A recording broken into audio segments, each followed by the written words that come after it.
ఓం శ్రీ గురుభ్యో నమః. అందరికీ నమస్తే అండి. శ్రీమద్ భగవద్గీత 6వ అధ్యాయం నుంచి 9వ శ్లోకం, ఆ శ్లోకం యొక్క అర్థం తెలుసుకుందాం. సుహృన్మిత్రార్యుదాసీన మధ్యస్తద్వేష్య బంధుషు సాధుస్వపి చ పాపేషు సమబుద్ధిర్విశిష్యతే.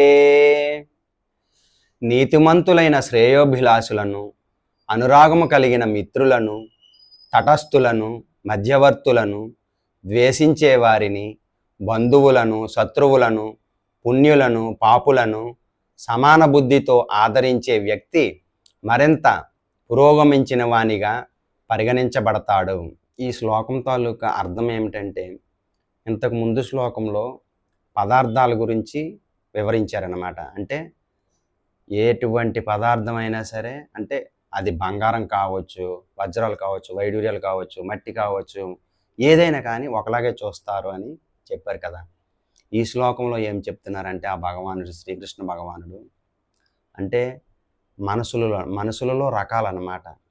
అంటే ఒకళ్ళేమో అంటే నీతిమంతులైనటువంటి శ్రేయోభిలాషులు ఉండవచ్చు, అంటే ఆత్మాభిమానాలని, అనురాగాల్ని పంచే మిత్రులై ఉండవచ్చు. ఇంకా తటస్థులు అంటే మధ్యవర్తులు, మనల్ని ద్వేషించే వారిని, బంధువులు, శత్రువులు, పాపాలు చేసేవాళ్ళు, పుణ్యాలు చేసేవాళ్ళు, ఎవరినైనా సరే సమాన బుద్ధితో ఆదరించే వ్యక్తి, అంటే అలా ఆదరించే వ్యక్తిని ఇంకా ఉన్నతమైనటువంటి స్థానానికి, అంటే ఇంకా ఉన్నతుడిగా, అంటే పురోగమించేవాడిగా, అంటే ఇంకా అభివృద్ధి చెందినవాడిగా, అంటే సాధనలోని అభివృద్ధి చెందుతున్నట్లుగా పురోగమించిన వానిగా చెప్పబడతాడు అని ఈ శ్లోకం తాలూకా అర్థం అన్నమాట. సరేనండి, రేపు మరొక శ్లోకంతో మళ్ళీ కలుసుకుందాం. హరే కృష్ణ.